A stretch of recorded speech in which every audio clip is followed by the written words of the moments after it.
माँ पीताम्बरा देवी जी की, माँ बगलामुखी देवी जी की, गोपेश्वर महादेव जी, वनखंडेश्वर महादेव जी की पावन भूमि में आकर आज मेरा बहुत सौभाग्य है।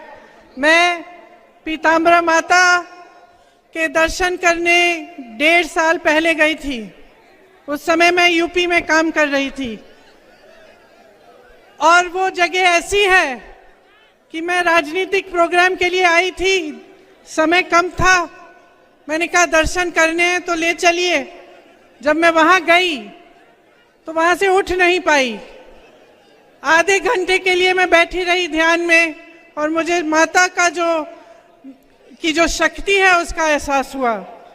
तो इसलिए आज यहाँ आकर, इस पावन धरती पर यहाँ आकर मुझे बहुत बहुत खुशी भी हो रही है। खास तौर से मेरी प्यारी बहनों और मेरे भाई, आप यहाँ काफी समय से मेरा इंतजार कर रहे हैं, मेरी बातों को सुनने आए हैं। इसके लिए आपका बहुत बहुत धन्यवाद और आपका भी इस सभा में स्वागत। ये संतों और महात्माओं की तपोभूमि है, जैन समाज की तपोभूमि है, राजा वीर सिंह देव की धरती है। आप सबको मेरा प्रणाम और सादर नमस्कार। देखिए, अपना भाषण शुरू करने से पहले मैं कुछ घोषणाएं आपके सामने रखना चाहती हूं जो कांग्रेस पार्टी ने इस चुनाव में मध्य प्रदेश की जनता के लिए की हैं।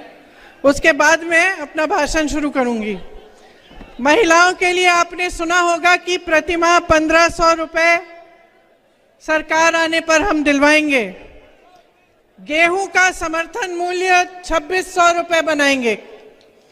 आज भी छत्तीसगढ़ में कांग्रेस की सरकार धान के लिए 2400 से अधिक दे रही है। धान के लिए समर्थन मूल्य आपको 2400 मिलेगा।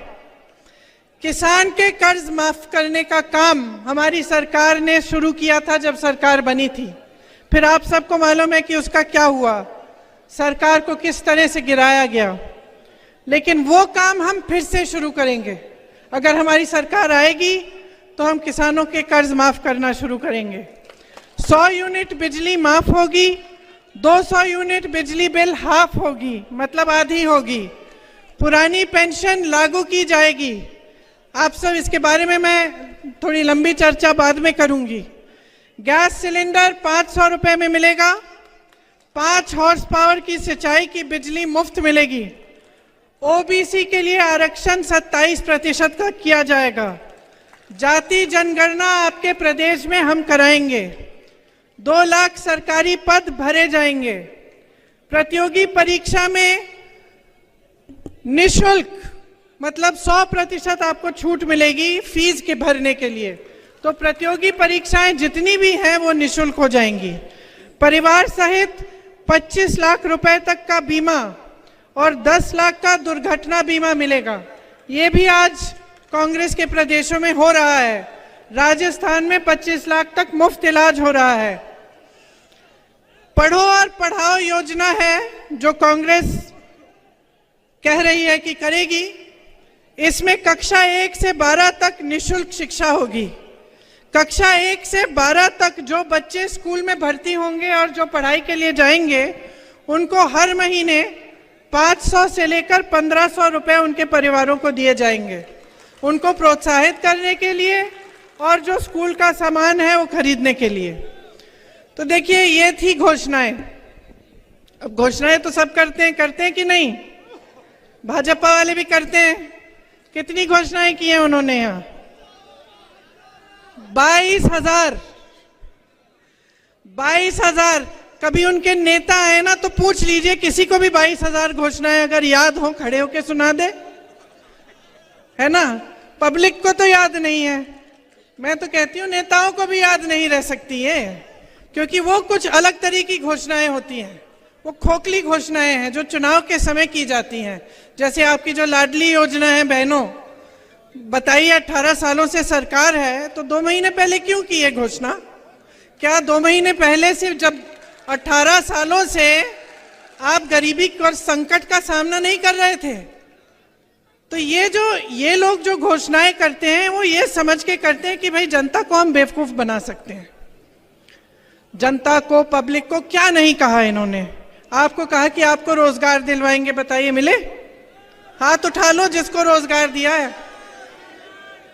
3.5 सालों में 21 रोजगार दिए हैं, 21 रोजगार। वहां बगल में छत्तीसगढ़ में कांग्रेस की सरकार है, पूरे देश भर में सबसे कम बेरोजगारी का दर छत्तीसगढ़ में है। यहां 18 सालों से सरकार में 3.5 सालों में 21 रोजगार दिए हैं। कोई स्कूल या कॉलेज खोला है? बंद किए। 7,000 से अधिक स्कूल मध्य प्रदेश में बंद हो चुके हैं। अस्पतालों में सुविधा मिलती है, स्वास्थ्य सुविधा? बताइए, बीमार पड़ते हैं तो कहाँ जाना पड़ता है? प्राइवेट में जाते हैं कि सरकारी अस्पताल में? कहाँ? प्राइवेट के में जाने के लिए पैसे कहाँ हैं? कमाई ही नहीं है। और स्वास्थ्य सुविधाओं में जितने भी अस्पताल हैं, स्वास्थ्य जो सुविधा है मध्य प्रदेश की, हर स्तर पे अगर आप उसको देखेंगे, हर स्तर पे पद खाली पड़े हैं, पद खाली हैं। अब नौजवानों हाथ उठाओ भाई, पढ़ाई कितनी की है तुम लोगों ने? सबने की है? सबने किया लगभग। आजकल तो सबसे गरीब से गरीब परिवार में सबसे पहले बच्चे को पढ़ाते हैं। कैसे भी मेहनत कर लें, दिन रात खेती में मेहनत कर लें, कहाँ भी कर लें, ये सबसे जरूरी महत्वपूर्ण चीज होती है हर परिवार के लिए कि हमारे बच्चे पढ़ लिख लें ताकि रोजगार मिल जाए। यहाँ परिस्थितियां ये हैं कि तमाम बच्चे पढ़े लिखे हैं। ऐसी बात नहीं है कि पढ़े लिखे नहीं हो आप। भर्ती की परीक्षाएं देते हो, क्या होता है? घोटाला होता है, रोजगार नहीं मिलता। पढ़ते हो, लिखते हो, फीस भरते हो, प्राइवेट में ट्यूशन लेते हो, फिर भी कुछ नहीं मिलता। ये परिस्थितियां हैं। और आपकी शिक्षा के लिए, आपके स्वास्थ्य के लिए कुछ नहीं किया गया। इन्होंने कहा था महंगाई घटाएंगे, किसानों की आय दुगनी होगी। बताइए, किसानों की आय दुगनी हुई? महंगाई बढ़ी है कि घटी है? अभी धनतेरस था, बर्तन खरीद पाए थे? ये ऐसा होना चाहिए कि त्योहार आ रहा है और घबराहट हो कि भाई त्योहार आ रहा है, लिपाई पुताई करनी है, खाना बनाना है मेहमानों के लिए, पटाखे खरीदने बच्चों के लिए, और घबराहट होनी चाहिए कि कैसे करेंगे। ये परिस्थितियां हो गई हैं आपकी। यहाँ पे आपके लिए कुछ नहीं किया है इन्होंने। किसानों को देखिए, खाद, बीज, ट्रैक्टर, हर चीज पे टैक्स, डीजल पेट्रोल के दाम आसमान छू रहे हैं, आपको कोई राहत नहीं। आपके कर्ज माफ करने की बात उठती है तो कहते हैं पैसा नहीं है। अडानी जी के कर्ज धड़ाधड़ माफ कर रहे हैं, बड़े बड़े उद्योगपतियों के हजारों करोड़ माफ हो रहे हैं। ये परिस्थितियां आपकी। अब किसानों की बात देखिए, यूरिया की क्या हालात है? यूरिया को लेने के लिए या मिलने के लिए क्या हालात है? लंबी लंबी कतार है कि नहीं है? आपको मालूम है गोदाम में यूरिया के बोरे हैं। अभी हाल ही में अखबारों में आया था कि जो चुनाव आयोग है उन्होंने वितरण बंद कर दिया है।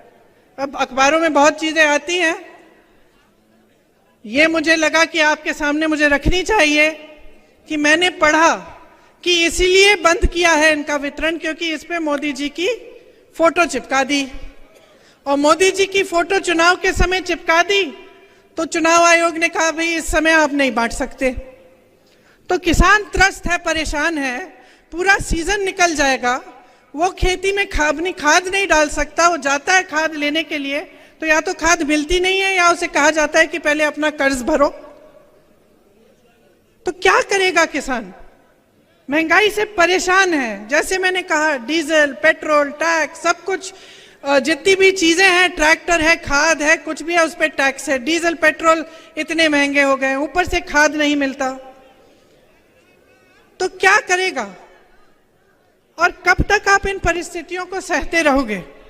आपकी मेहनत बर्बाद हो रही है, आपका जीवन निकला जा रहा है, आप जितने भी आपके सपने हैं, आप जो काम करना चाह रहे थे, अपने बच्चों के भविष्य को बनाना चाह रहे थे, उनको आपको परे करना पड़ रहा है। और देखिए, दरअसल एक बात समझ लीजिए, इनके जो सारे नेता हैं ना, बड़े विचित्र टाइप के नेता हैं। पहले तो हमारे सिंधिया जी, जानते हैं? मैंने उनके साथ यूपी में काम किया। अब क्या है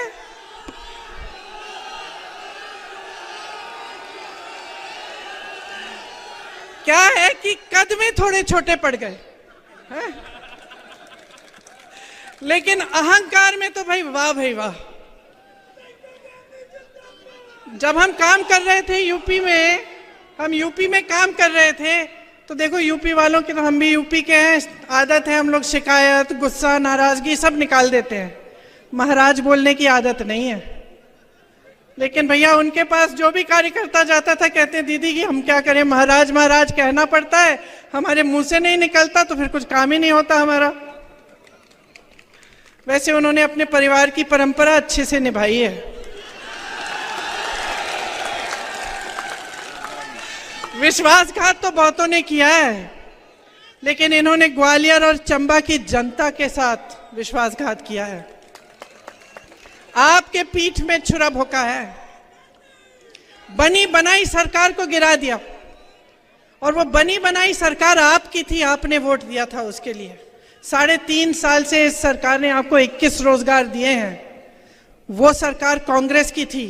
मैंने जैसे कहा, छत्तीसगढ़ में देखिए बेरोजगारी का दर क्या है, आप ही के साथ धोखा हुआ है। इनकी नेताओं की बात कर रहे हैं तो दूसरे यहाँ के आपके गृह मंत्री महोदय जी की हो जाए। काम है कानून का पालन कराना। पता चला कि दिन भर पिक्चर देखते रहते हैं, कौन क्या पहना है उसकी बड़ी चिंता रहती है इन्हें। आपके पास कपड़े लत्ते नहीं है, आप कुछ खरीद नहीं पा रहे हैं, आप किसानी खेती में कमा नहीं पा रहे हैं, इसकी कोई चिंता नहीं है। आगे चलिए, विश्व प्रसिद्ध महान अभिनेता श्री शिवराज चौहान उर्फ मामा जी, एक्टिंग में तो अमिताभ बच्चन के कान काट लें, लेकिन जब काम की बात होती है तो फट से असरानी का रोल पकड़ लेते हैं। और मोदी जी का तो आप पूछिए ही मत। मोदी जी का क्या कहना, देश के पहले ऐसे प्रधानमंत्री हैं जो परमानेंट अपनी ही पीड़ा में परेशान रहते हैं। कर्नाटका गए, बड़ी लंबी लिस्ट ले गए कि भाई मुझे इतनी गालियां दी हैं, यहाँ भी कहने लगे मुझे इतनी गालियां दी हैं, रोते ही रहते हैं। लगता है आपने वो सलमान खान की पिक्चर देखी है तेरे नाम, उसमें सलमान खान शुरू से अंत तक रोते ही रहते हैं। मैं तो कहती हूँ मोदी जी के लिए भी पिक्चर बना देते हैं, उसका नाम रखेंगे मेरे नाम। वैसे एक बात है, मोदी जी ना आदमी की पहचान में टॉप क्लास है।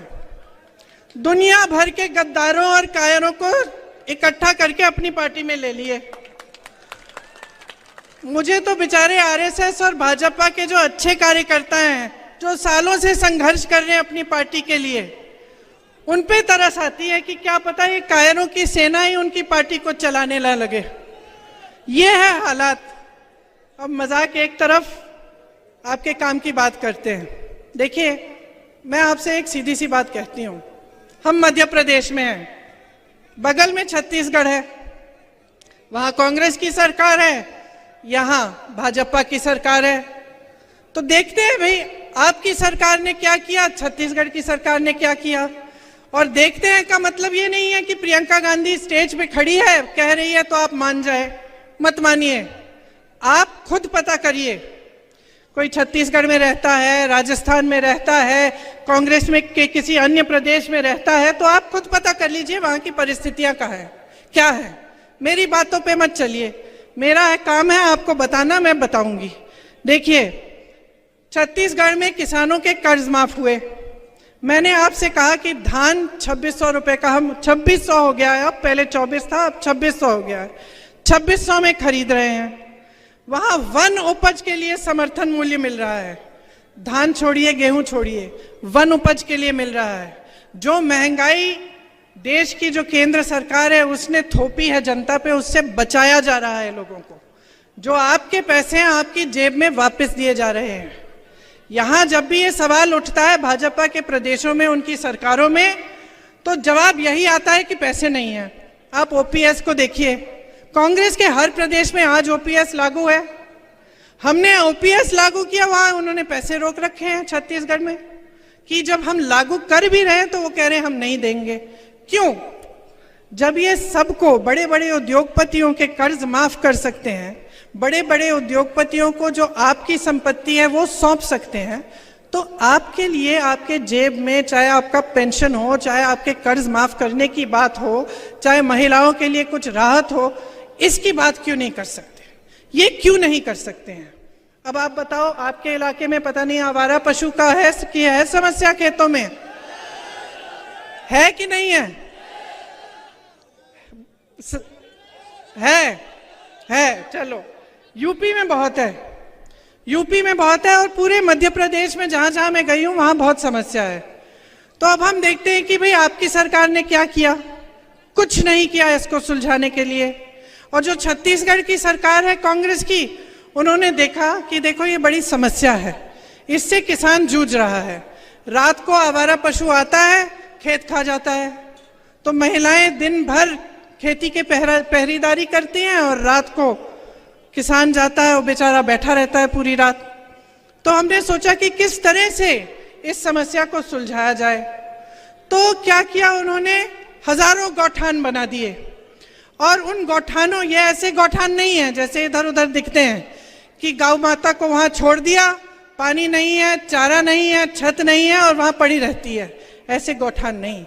उन्होंने सोचा कि ऐसे गौठान बनाएंगे जिससे जो गांव की अर्थव्यवस्था है वो मजबूत हो जाएगी। तो क्या किया?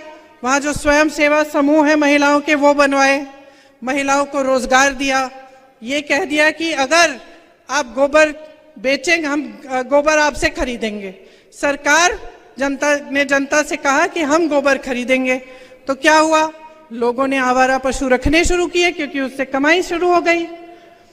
तो आवारा पशु रखना शुरू किया, उसकी गोबर सरकार ने खरीदी, उसमें से गोबर गैस बनाया, अन्य ऐसी चीजें बनाई, और गौठान में खूब रोजगार दिलवाए, खासतौर से महिलाओं को।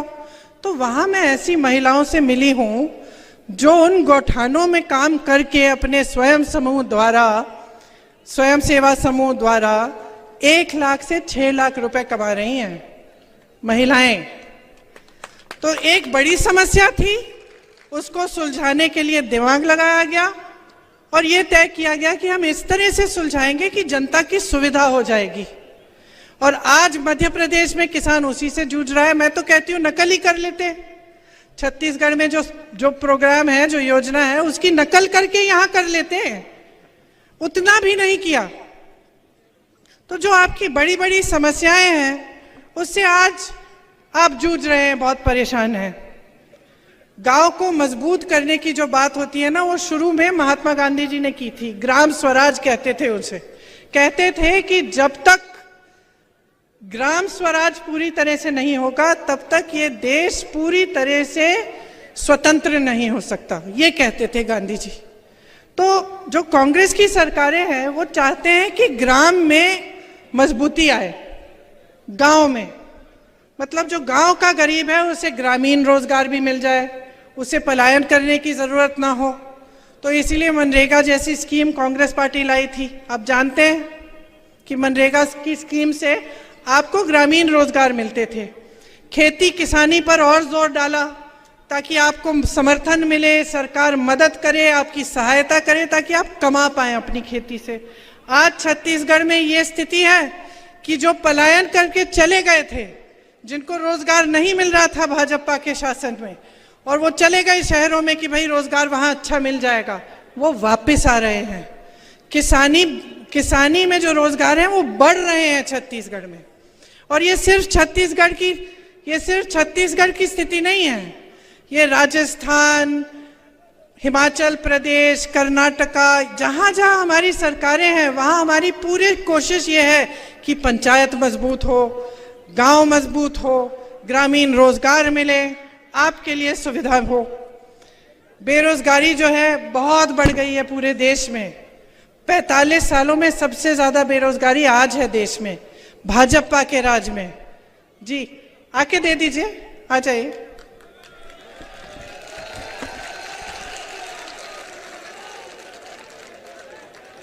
इधर से आ जाइए।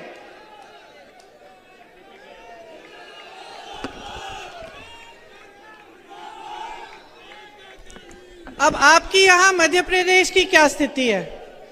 जैसे मैंने कहा, तमाम सरकारी पद खाली हैं, परीक्षाओं में घोटाले पे घोटाला हो रहा है। 3.5 साल में 21 रोजगार दिए हैं आपको, और रोजगार आखिर ये देंगे कहां से? जो बड़ी बड़ी कंपनियां थी, सारे अपने दोस्तों को इन्होंने पकड़ा दी हैं। मोदी जी ने जो बड़ी बड़ी सरकारी कंपनियां थी वो, और जो जहां से रोजगार मिलता था, जो हमारे बंदरगाह है, जो हमारे एयरपोर्ट है, जो हमारे हवाई अड्डे हैं, सब अपने बड़े बड़े उद्योगपति मित्रों को दे दिए। तो वहां से तो रोजगार आना नहीं है। फिर लोग खेती में रोजगार मिल जाता था। अब किसान को इतना परेशान कर रखा है महंगाई से, और इनकी सहायता करने के बावजूद इनको और परेशान किया हुआ है। तो खेती से नहीं मिल रहा है रोजगार। अच्छा, फिर रोजगार मिलता था छोटे उद्योगों से, जो जैसे यहाँ दुकान है, ये छोटे छोटे जो उद्योग दिख रहे हैं, यहाँ दुकान दिख रहे हैं, इनमें से रोजगार मिलता था। आपने नोटबंदी थोप दी, उसके बाद आपने जीएसटी डाल दी, बीच में कोरोना आ गया। दुनिया भर में जहाँ जहाँ कोरोना था, दुनिया भर में छोटे दुकानदारों की, छोटे उद्योगपतियों की मदद की गई थी, ताकि वो जो कोरोना में जो उन्होंने पैसे नहीं बनाए, जो नहीं बना पाए, उनकी थोड़ी राहत हो जाती, और जो रोजगार थे वो बने रहते। ये भी नहीं किया। तो जहां जहां से आपको रोजगार मिलना था, वहां मुश्किलें हैं और रोजगार नहीं मिलता। तो ये जब बड़ी बड़ी खोखली घोषणाएं करते हैं ना कि करोड़ों रोजगार दिलवाएंगे, तो आपको समझना चाहिए कि आपके साथ क्या हो रहा है। ये जो सरकारें हैं, आपके प्रदेश की सरकार और केंद्र की सरकार, ये सिर्फ और सिर्फ बड़े बड़े उद्योगपतियों के लिए चल रही है। आप अडानी जी का नाम लेते हैं, 16,000 करोड़ रुपए अडानी जी एक इंसान बना रहे हैं एक दिन में। सोच लीजिए, एक दिन में एक इंसान कमा रहा है 16,000 करोड़ रुपए। और कैसे कमा रहा है? क्योंकि उसके हजारों करोड़ के कर्ज माफ हो रहे हैं, उसको देश की संपत्ति सौंपी जा रही है, और जितने उसके अपने बिजनेस हैं उसको तो आप बताइए जरा मुझे, आपको मालूम है अडानी जी क्या बनाते हैं? कोई बताएगा? जैसे आपको मालूम है टाटा ट्रक बनाती है, बिरला कुछ और बनाते हैं। कोई ये बता सकता है आज के दिन में कि अडानी जी क्या बनाते हैं? क्या?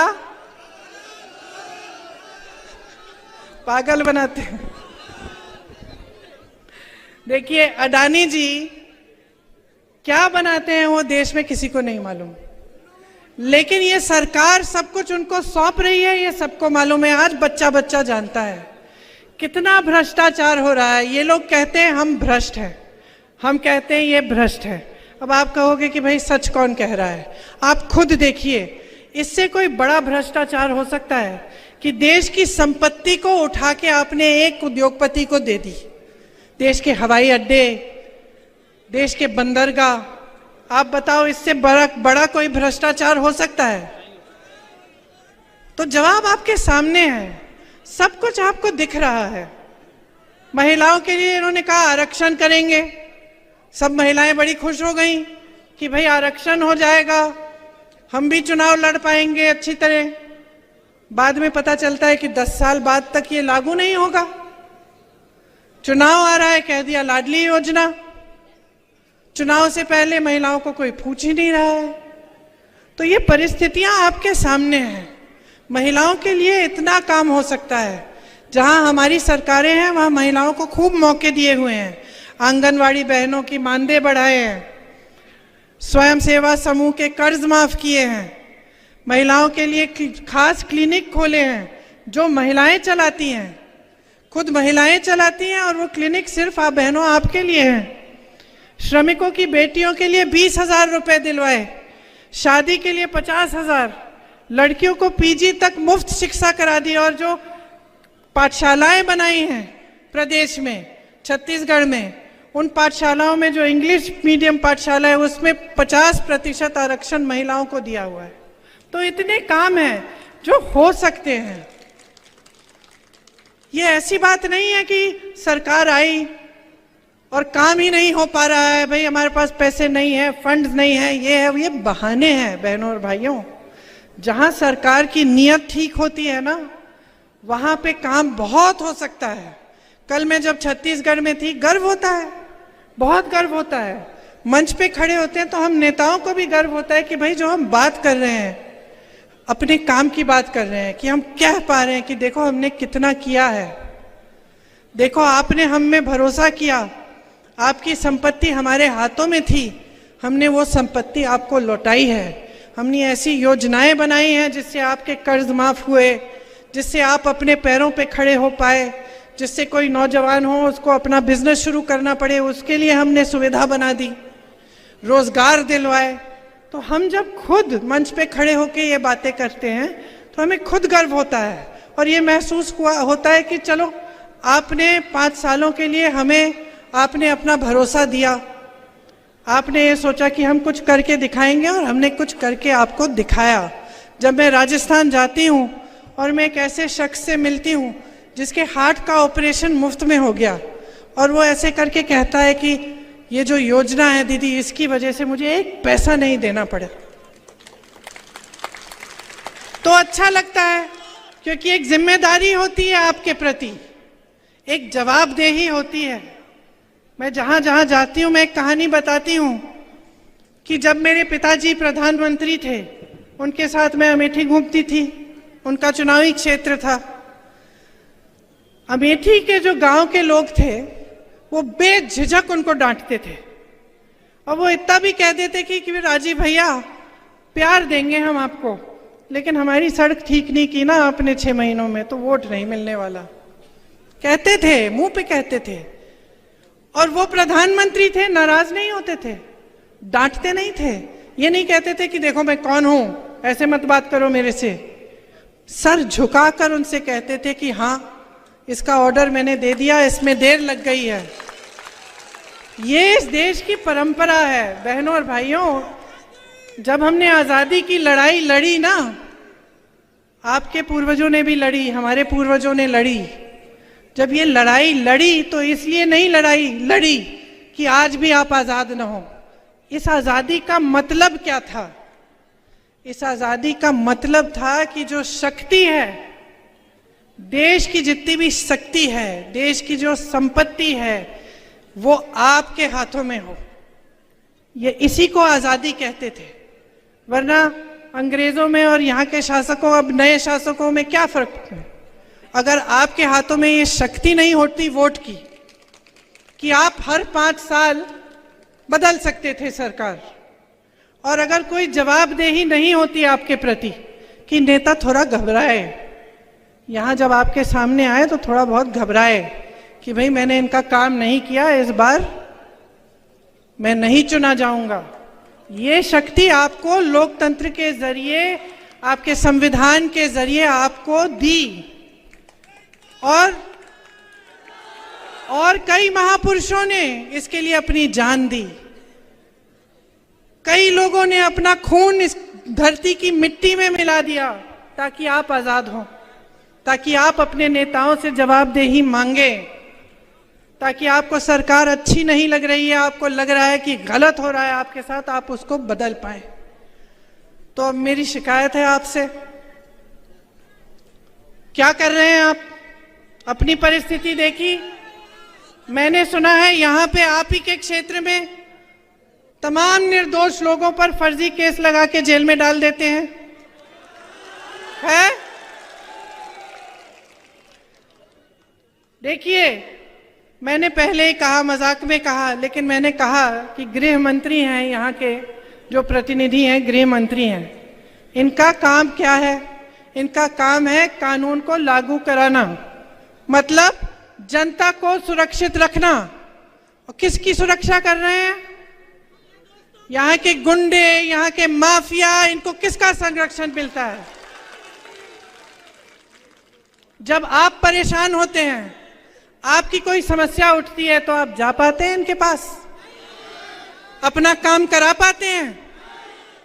आते हैं आपके घरों में? ये कभी पूछने आते हैं कि आपका जीवन कैसा चल रहा है? तो भाई आपने चुना क्यों? वोट मांगने आते हैं, ठीक है, वो तो वोट मांगने आते हैं, तो आप क्या अंधे हो गए कि आप अंधाधुंध वोट दे रहे हैं? नहीं ना। अरे जागरूक बनो, जागरूक बनो बहनों और भाइयों।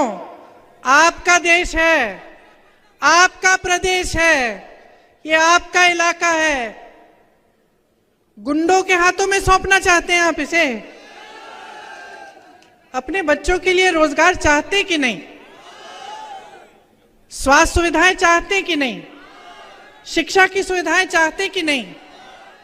तो जागो, जागो।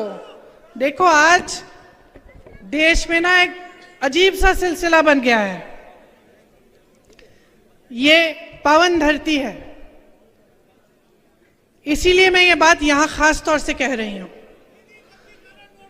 धर्म के नाम पर जो आपका वोट लेने आता है, उसके मन में एक बात बहुत अच्छी तरह से बैठ गई है। आप ये बात सुन लो भाइयों और बहनों, ये बात बैठ गई है कि मैं कुछ भी कर लूंगा, मैं चाहे एक काम नहीं करूं जनता के लिए, मैं चाहे एक सड़क ठीक नहीं करूं, एक टूटी में भी पानी न आए, समस्या उठी किसानों की, मैंने आंख मूंद के दूसरी तरफ मैंने देख लिया, मैं सब कुछ कर सकता हूं, बशर्ते चुनाव के समय में मंच पे खड़ा होकर धर्म की बात करूं। लोगों के जज्बात उभर जाएंगे, लोग धर्म की बात मानते हैं और धड़ाधड़ मुझे धर्म के नाम पर वोट मिल जाएंगे। ये बात सही है कि नहीं है? जो नेता ये समझ गया है कि मुझे काम करने की जरूरत नहीं है, मैं धर्म या जाति की बात करूंगा और उस आधार पे मुझे वोट मिल जाएंगे, वो नेता काम बंद करना शुरू करेगा। वो करेगा ही नहीं। कल को आप ये जो नेता यहाँ पे हम लोग बैठे हैं सब, कल हमें आप छूट दे दो, हमें आप कह दो कि भाई काम करने की जरूरत नहीं है, आप हमारी जज्बात की बातें करो, आपको वोट मिल जाएगा, तो हम भी बैठ जाएंगे। क्यों नहीं? ये तो इंसान की फितरत होती है। जब जवाबदेही नहीं है, जिम्मेदारी नहीं है, तो इंसान बैठ जाता है। घर में ऐसा होता है, आप अपने बेटे को कोई जिम्मेदारी ना दो, उसको खिलाते रहो, पिलाते रहो, घर में बैठा रहता है। क्या करेगा? बाहर जाके नौकरी ढूंढेगा? नहीं ढूंढेगा। जब बेटा गलत करता है, काम नहीं करता, या मान लो कहीं किसी के घर में चले गया, कुछ उठा के ले आया, तो माँ उसको डांटती है, उसको थप्पड़ मारती है, कहती है कि क्या चोरी करके लाया, जा वापस दे, कहती है कि नहीं? तो तुम बच्चों को डांटते हो, बच्चों को सुधारने की कोशिश करते हो, नेताओं को क्यों नहीं सुधार रहे?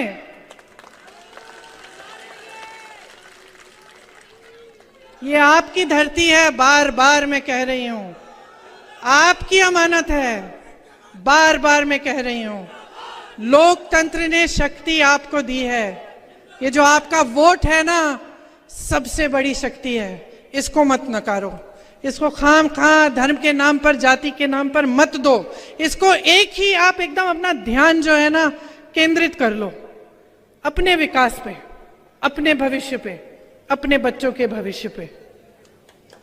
आपको याद है महाभारत में जब अर्जुन ने यूं अपना बाण पकड़ा, एकदम अपना ध्यान केंद्रित कर दिया मछली की आंख पे, उसी तरह अपना ध्यान केंद्रित करो, नहीं तो छूट जाएंगे 5 साल और।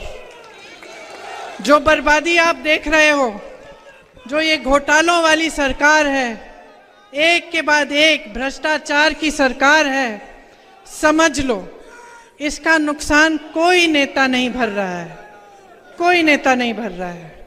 इसका नुकसान आप भर रहे हो, आपके बच्चे भर रहे हैं, आप भुगत रहे हो। भ्रष्टाचार से मालूम है सबसे ज्यादा नुकसान किसको होता है? युवाओं को, सबसे ज्यादा। ये पैसा आता कहाँ है? जब हम सुनते हैं कि फलाना घोटाला हो गया, 2000 करोड़ रुपए का घोटाला, 3000 करोड़ रुपए का घोटाला, व्यापम घोटाला, किसी और का घोटाला, तो ये जो 2000-3000 करोड़, हम किसकी बात कर रहे हैं? किसके पैसे हैं ये? एक दूसरे से तो नहीं ले रहे हैं ये नेता, नहीं ना, किसी दूसरी राजनीतिक पार्टी से भी नहीं ले रहे हैं। किससे ले रहे हैं? आपसे ले रहे हैं। लोकतंत्र में ना सरकार की कोई संपत्ति नहीं होती है, जनता की होती है। जितनी भी संपत्ति है आपकी है। तो आपको जागरूक बनना पड़ेगा। और जब मैं कहती हूं ध्यान केंद्रित करो तो सोचो भाई सरकार हमें क्या दे रही है। क्या महिलाओं को हर महीने कुछ मिल रहा है? क्या रोजगार मिल रहा है? रोजगार से हमारी कमाई हो रही है? किसानों को राहत मिल रही है? ये बड़े बड़े लंबे चौड़े बिजली के बिल जो आते हैं इसमें राहत मिल रही है? पूछो, क्योंकि ये सब आपका अधिकार है। कोई आप पर एहसान नहीं करता। हम जब कहते हैं ना, नेताओं की आदत भी खराब कर दी आपने, कहते कि हम दे रहे हैं, हम आपको हर महीने पैसे देंगे, कहते हैं ना सब नेता, कहते हैं कुछ नहीं दे रहे हैं, ये सब आपका पैसा है, आपको वापस कर रहे हैं। कहना चाहिए हम आपका पैसा लौटा रहे हैं, ये कहना चाहिए। तो आदत खराब मत करो। अब बहुत समय हो गया है, 18 सालों से भुगत रहे हो। अगर आपने खुद अपने जीवन में खूब तरक्की देखी है, आप खुश हो, आप परेशान नहीं हो, तो ठीक है, फिर से भाजपा की सरकार बना दो। नहीं, मैंने सुना है कि इस बार खासतौर से दतिया में बदलाव आ रहा है। मैंने सुना है कि खनन माफिया, लैंड माफिया से आप छुटकारा चाहते हैं। मैंने सुना है कि जो भ्रष्टाचार हो रहा है, जो मिलावट हो रहा है, नशाखोरी हो रही है, इससे आप छुटकारा चाहते हैं। सही सुना है? तो मन बना लो, मन बना लो भाई और बहनों। इतना मुश्किल नहीं है, एक वोट की बात है। आज आखिरी दिन है प्रचार का, सोच समझ के अपना वोट दो। मेरी दादी जी इंदिरा जी कहती थी कि जनता में सबसे ज्यादा विवेक है। जब जनता ने उन्हें हराया, मालूम है आपको, 77 में उनको हराया, अपनी ही सीट हार गई थी, काफी समय के लिए मायूस थी, घर में ही बैठी रहती थी, कुछ महीनों के लिए कमरे में ही रहती थी। उस समय उन्होंने ये नहीं कहा कि जनता ने गलत किया, उस समय उन्होंने ये कहा कि मुझसे कुछ गलती हो गई होगी, मैंने कुछ ऐसा किया है जिससे जनता नाराज है और मुझे उसमें सुधार लाना है। ये होता है असली नेता।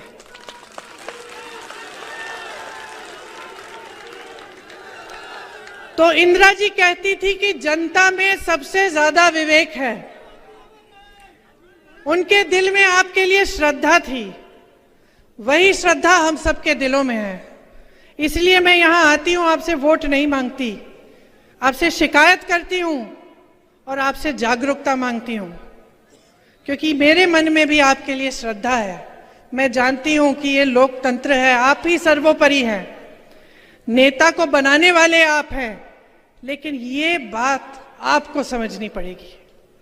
जब मैं कहती हूं ध्यान से सोच समझकर अपना वोट डालो, तो मैं यही कह रही हूं कि समझ जाओ कि आपके इर्द गिर्द क्या हो रहा है, क्या आपका इस्तेमाल किया जा रहा है, आपके जज्बातों के नाम पर, धर्म के नाम पर आपसे वोट मांगा जा रहा है, लेकिन काम के नाम पर कोई नहीं मांग रहा। आप एक ऐसी नई परिस्थिति बना लो ना कि जो भी आपके मंच पे आए, या तो आपके विकास का काम की बात करे या फिर आप सुने ही नहीं। नई परिस्थिति बनाओ। आप सोचो हम 10-20 नेता बैठे हैं, आप हजारों की जनता हो, हमने फिजूल की बात शुरू की, आप चिल्लाना शुरू कर लो, बोलो हमें नहीं सुननी है बात, हमारे काम की बात सुनाओ, तो हम मजबूर हो जाएंगे ना। हम आपके गांव आए, हमने काम नहीं किया आपके लिए, बहुत घोषणाएं की थी, बहुत वचन दिए थे, पूरे नहीं किए, तो जब हम गांव आते हैं तो हमें जवाबदेह बनाओ। अमेठी की जनता करती थी, ज्यादा साल नहीं गुजरे हैं, बस ये हो गया है कि आपको जो धर्म के नाम पर जो जिस तरह से आपके सामने जो प्रचार किया गया है, उससे आपका नुकसान हुआ है। क्योंकि किसी को धर्म का इस्तेमाल नहीं करना चाहिए। धर्म हम सबके दिलों में है, हम हिंदुस्तानी हैं, चाहे किसी भी धर्म के हों। धर्म में हमारी बहुत आस्था है।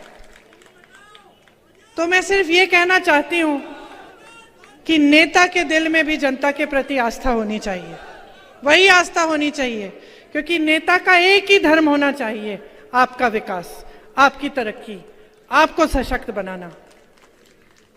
तो मैंने काफी लंबी बातें कर ली,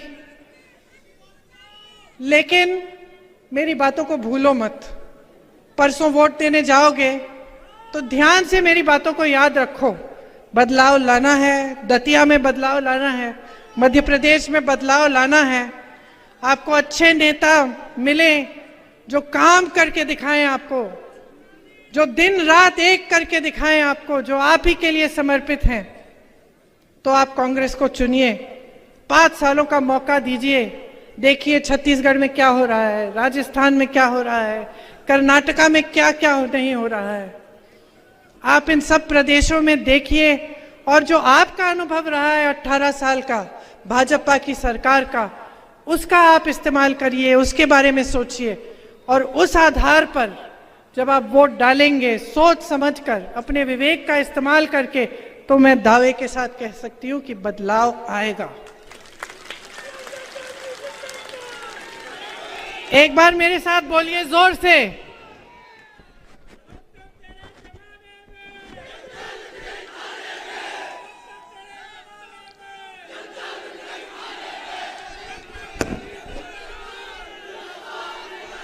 मेरे साथ बोलिए, दतिया में बदलाव,